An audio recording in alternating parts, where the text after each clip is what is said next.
ओम नमः संस्कृताय। आज की क्लास में हम सीरीज 6 करेंगे। ठीक है, पैराग्राफ। ठीक है, पैराग्राफ आइए हम कंप्लीट करते हैं।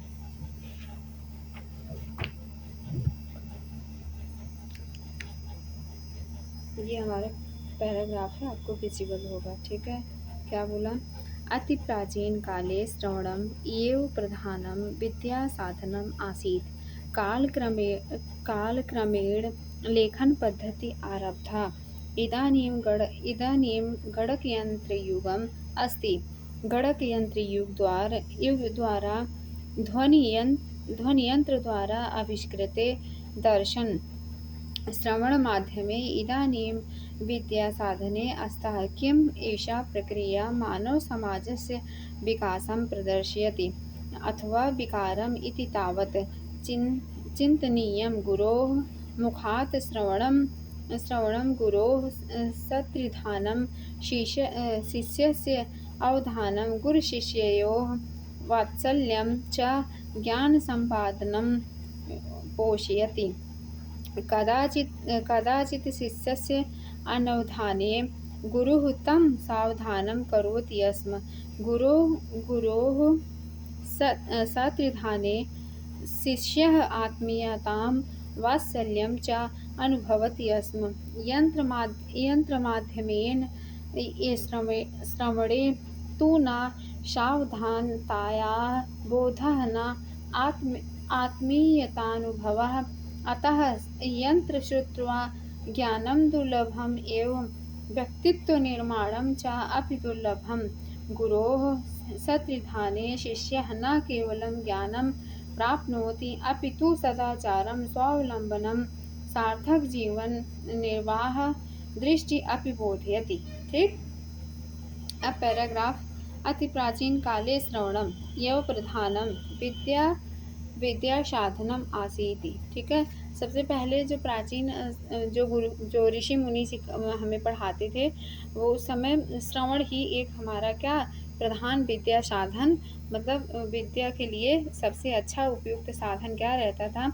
सबसे अच्छा उपयुक्त साधन उनका उस श्रवण सुन करके ही सारी चीज़ें बच्चे क्या कर लेते थे? छात्र याद कर लेते थे। ठीक। तो कस्य अवधाने कः कम सावधानं करोति स्म। सेवकस्य अनवधाने स्वामीं तं सावधानं करोति स्म। बालकस्य अवधाने पिता तं सावधानं करोति। शिष्यस्य, यहाँ पे किसकी बात की गई है? शिष्य के लिए। और श्रवण मतलब किस प्रकार शिक्षा दी जाती थी, इसके बारे में बात हुई है पैराग्राफ में। तो हमारा राइट आंसर होगा शिष्यस्य अनवधाने गुरुः तं सावधानं करोति स्म। ओके। शिष्य के अवधान अर्थात लक्ष्य से भटकने या विमुख होने पर गुरु उसे क्या करता है? सावधान करता है। शिष्यस्य अनवधाने गुरुः तं सावधानं करोति स्म। ठीक। अति प्राचीन काले विद्यायां प्रधानं साधनं श्रवणम। तो राइट आंसर हमारा क्या हुआ? श्रवणम। ठीक है। कस्य सत्रिधाने कः आत्मीयतां वात्सल्यं च अनुभवति स्म। पहला आंसर हमारा क्या हो? गुरोः सत्रिधाने शिष्यः आत्मीयतां वात्सल्यं च अनुभवति स्म। ठीक है, इसका मतलब क्या हुआ? इसका मतलब क्या है? गुरु के सानिध्य में शिष्य आत्मीयता एवं वात्सल्य का अनुभव करता है, क्योंकि गुरु से बड़ा शिष्य के लिए संसार में कोई दूसरा तत्व नहीं होता है। वह शिष्य के लिए माता पिता, ब्रह्मा, विष्णु और महेश का रूप होता है। ठीक है, गुरु ही हमारा क्या है? गुरुर्च ब्रह्मा, ना इस तरीके से गुरुर्विष्णु गुरुर्देव महेश्वरा गुरुर साक्षात परम ब्रह्मा तस्मै श्री गुरुवे नमः। ठीक है, गुरोः सत्रिधाने शिष्यः किं किं बोधयति। गुरुः सन्निधाने शिष्यः वेदं व्याकरणं च अधीते। गुरोः सत्रिधाने शिष्यः चातुर्यं प्राप्नोति। गुरुः सत्रिधाने शिष्यः शरीरसौष्ठवं कठोरतां च प्राप्नोति। गुरुः सत्रिधाने शिष्यः न केवलं ज्ञानं प्राप्नोति अपितु सदाचारं, स्वावलम्बनं, सार्थक जीवनस्य दृष्टिः अपि बोधयति। तो हमारा राइट आंसर ये आपका सी है, डी है। ठीक है, डी क्यों है? क्योंकि गुरु चाहता है कि केवल सिर्फ उसको ज्ञान ही ना मिले, ठीक है, उसको सदाचार भी मिले, ठीक है, उसके अंदर सदाचार मतलब सद्भावना जैसे गुण हो, स्वावलंबी जीवन का निर्वहन भी करे। ठीक, कालक्रमेण या पद्धति आरब्धा तस्याः नाम किम अस्ति। आरब्धा मतलब क्या है? कालक्रम अर्थात बहुत समय के पश्चात लेखन पद्धति का विकास हुआ। लेखन श्रवण पद्धति से विद्या का आरंभ हुआ। श्रवण पद्धति से किसका आरंभ हुआ? लेखन श्रवण पद्धति से विद्या का आरंभ हुआ। ठीक, अब आगे के क्वेश्चन देखते हैं। आगे के हमें क्या करना है? क्वेश्चन देखना है। चलिए, सॉरी, ठीक है, ये पैराग्राफ हमारा ये हुआ। हितोपदेशस्य लेखकः पंडित नारायण शर्मा आसीत्। ठीक है, तस्य अस्मिन् ग्रन्थे चत्वारः भागाः सन्ति। मित्रलाभः, सुहृदभेदः, विग्रहः सन्ति चेति। अस्मिन् ग्रन्थे 43 कथाः सन्ति। अत्र श्लोकानां संख्या 723 वर्तते। 25 कथा पंचतन्त्रात्र समुद्रताः सन्ति। अत्र पशुपक्षी विषयकाः कथा वर्तन्ते यैः बालामुदिताः भवन्ति। अधोलिखितानां प्रश्नानाम् उत्तराणि इदं पठित्वा ददातु। क्या कह रहे हैं? हितोपदेशस्य लेखकः वर्तते। हितोपदेशः लेखकः पंडित नारायण शर्मा आसीत्। कौन थे? पंडित नारायण शर्मा थे। ठीक, और हितोपदेशः कति भागेषु विभक्तः।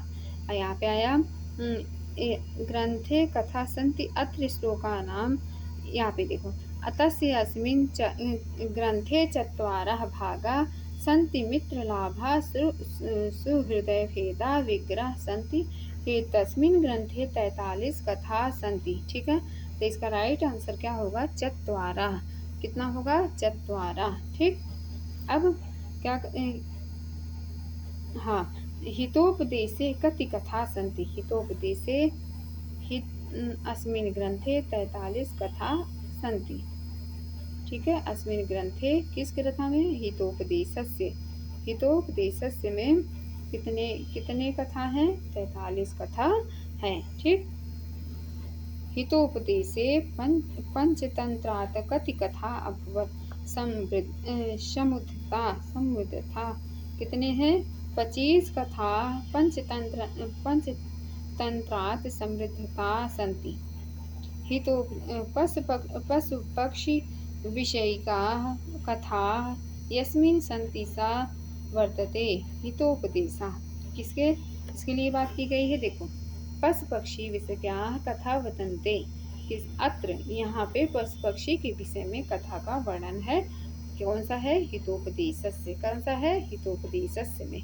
ठीक, और ये पैराग्राफ देखो, पशु पक्षी विषय का कथा वर्तन्ते, इसमें पशु पक्षी का वर्णन किया गया है। कौन सा है? हितोपदेशस्य। ठीक, पशु पक्षी विषय का भी कथा भी के मुदिता भवन्ति। गर्दर्भाः, वानराः, मत्स्याः, बालाः। तो हमारा राइट आंसर क्या होगा? यहाँ पे बालाः। क्या होगा? ये देखो, अय बालाः मुदिता भवन्ति। अय बालाः मुदिता भवन्ति। ठीक, तो अब इसको देखो, पशु पक्षी विषयक कथाओं से बालक लोग प्रसन्न होते हैं। पशु पक्षी की कथाएं छोटे बच्चों को बहुत प्रभावित करती हैं। ठीक, अब चलिए क्वेश्चन नंबर 62 to 70 करते हैं। ठीक है, मानव जीवनम पशुवत निरर्थकम नास्ति। तस्य जीवनं किमपि उद्देश्यं निधाय अग्रे सरति। भारतीयाः विद्वांसः कथयन्ति यत् मानवजीवनं परोपकाराय भवतु। यथा वृक्षाः नद्यादयः स्वकीयं सर्वेषां स्वकीयं सर्वस्वं जलादिकं परस्मै समर्पयन्ति। तथैव मानवः परेषाम् उपकाराय स्वकीयं पोषणं कृत्वा अवशिष्टेन धनेन मानवसेवां करोति। महाभारतकारः कथयति आत्मनः प्रतिकूलानि परेषां न समाचरेन् सः एवमपि वदति यत् अष्टादशपुराणेषु व्यासस्य वचनद्वयं परोपकारः पुण्याय पापाय परपीडनम्। चेत् वयं त्यागपूर्णं जीवनयापनं यापयामः तर्हि सर्वेषां न केवलम् उन्नतिः भविष्यति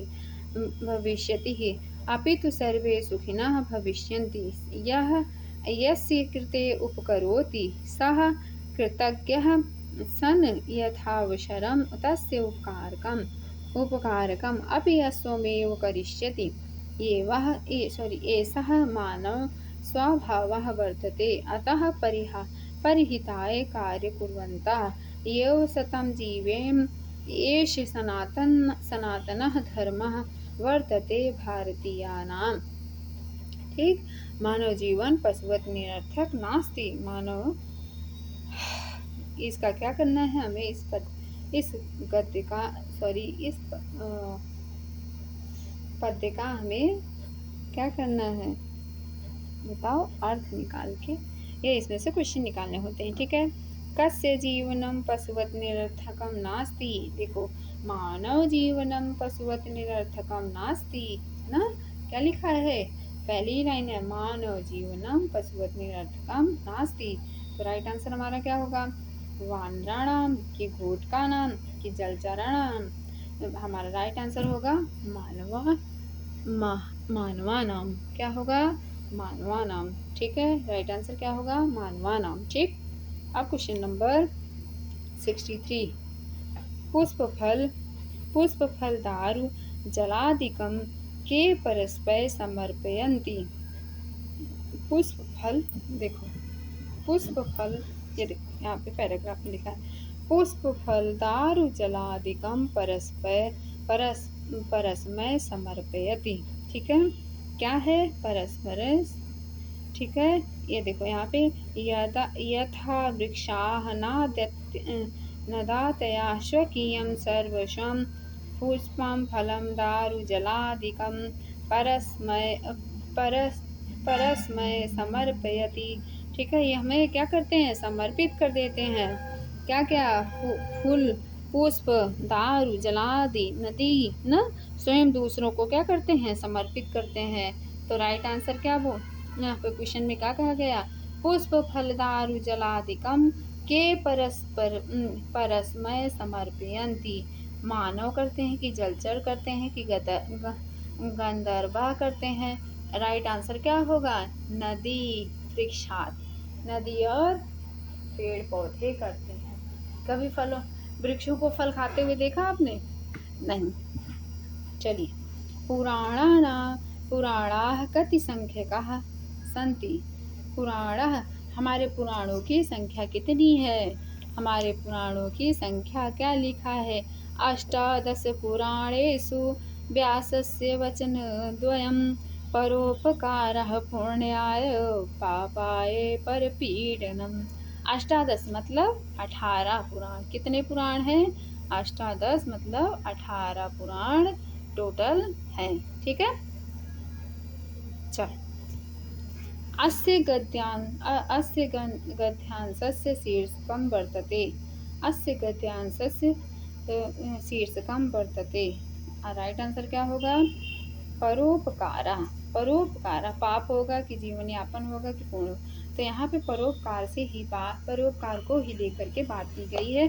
तो हमारा राइट आंसर होगा क्या, परोपकारः।